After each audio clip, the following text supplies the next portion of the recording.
For a look at how the Biden administration made this decision, I want to bring in Sean Sullivan now. He's a CBS News political contributor and White House reporter for the Washington Post. Hi, Sean. Great to see you. So how much of this decision was made in response to the president's sagging approval ratings that a lot of people are pinning directly to inflation? Well, when you look at the political context that this decision was made in, you're looking at a Democratic Party that's feeling a lot of urgency right now, and a White House that's feeling a lot of urgency to try to improve the president's standing. You know, poll after poll after poll in recent weeks has shown President Biden's approval rating is not good. We see it in the low 40s in a lot of polls. Some polls even show it in the high 30s. So you've got, 38, 39% of Americans approving of the job President Biden is doing in some polls.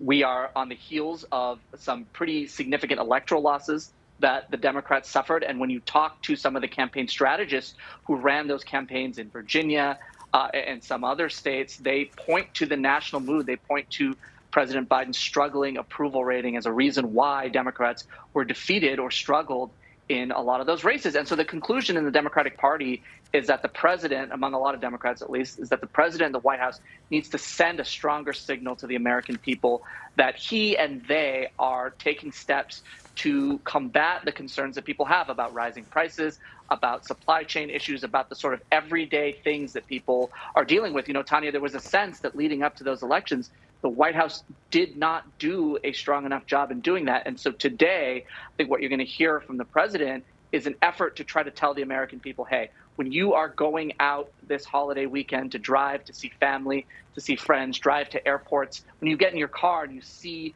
the gas prices and you say to yourself, oh boy, these gas prices keep going up, well, I'm doing something about that. So that's the message I think we're going to try to, that President Biden is going to try to send. The question is, will that message be received in a positive way by the American people or not? Because even in recent weeks, we've not really seen a lot of budging in the president's poll numbers, not a lot of movement. So it's a real concern right now from Democrats. They're hoping something like today's step will help him reverse the trend that we've seen in the past few months.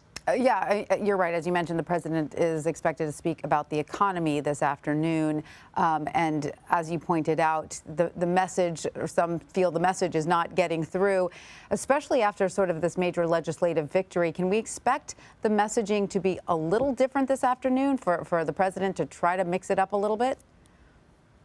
I think a lot of Democrats hope so. And I think what they want to see out of the White House is more specificity, is they want to see the president talk about things in a way that will resonate with the American people, whether it's gas prices, whether it's supply chains, whether it's the cost of food, in advance of Thanksgiving. They want to see the president talk about things in a way that's relatable to everyday people, because Republicans on the other side have found a lot of success in the last few months saying, look, are you better off under President Biden? Are you better off economically? Are you better off in terms of the overall stability of the world that you live in?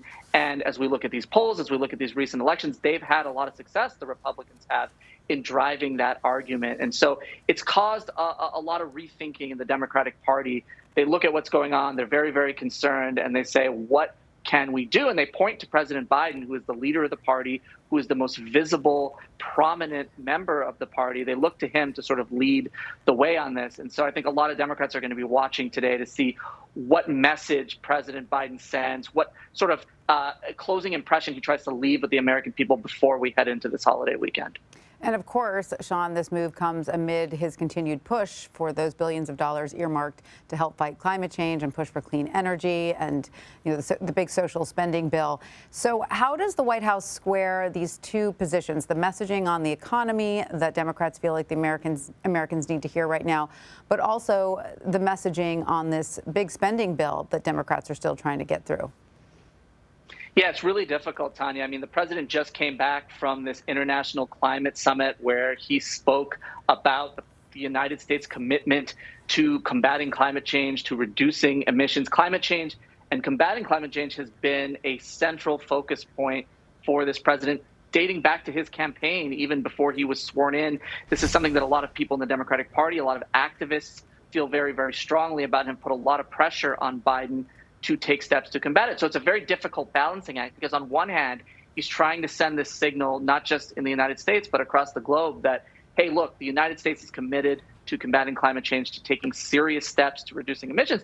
But at the same time, we're seeing him in the short term say, okay, hold on a second. Here's what we're doing to try to free up more gas in the short term, to try to reduce the cost of gas, to try to enable more Americans to get access to gas, as we're seeing today with the step that he's taking and announcing. And so it is a kind of a difficult balancing act, and one that could potentially cause some whiplash, not just here in the United States, but across the globe when they look at what exactly this White House and this president's committed to doing. Right. And getting back to sort of, the economy and the inflation and the supply chain issues with the country is facing, a Navy base north of Los Angeles says it will house shipping containers as the LA port remains clogged. Remind us what actions the federal government has taken so far to address the supply chain. And is this sort of is this an unusual, I don't know, or is this an unprecedented example of the military working to sort of help with supply chain issues? Well, in the big picture, this is also another thing that's worth pointing out that the Biden administration is watching very, very closely, because this is the kind of thing that could potentially keep President Biden's approval rating from climbing as we head into the holiday season, as people are going to be buying gifts for family and friends and loved ones. If they face delays, if they face things that are directly tied to these supply chain issues, that's something that they could remember. And a lot of Democrats say, look, fair or not, at the end of the day, the party in power, which is the Democrats and which is President Biden right now, is the one that either gets blamed for problems that consumers feel or that gets rewarded for positive developments in their life. So it's something that they're watching very, very closely. As to what the federal government is doing, we've seen the Biden administration in recent weeks try to take steps to resolve some of these bottlenecks. A lot of it revolves around increasing funding to battle these supply chain issues.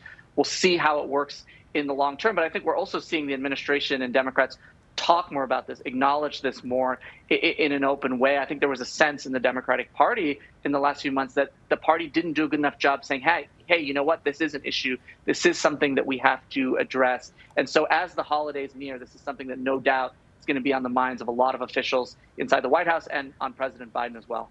Absolutely. Well, Sean Sullivan, thank you so much for joining us. Thanks, Tanya.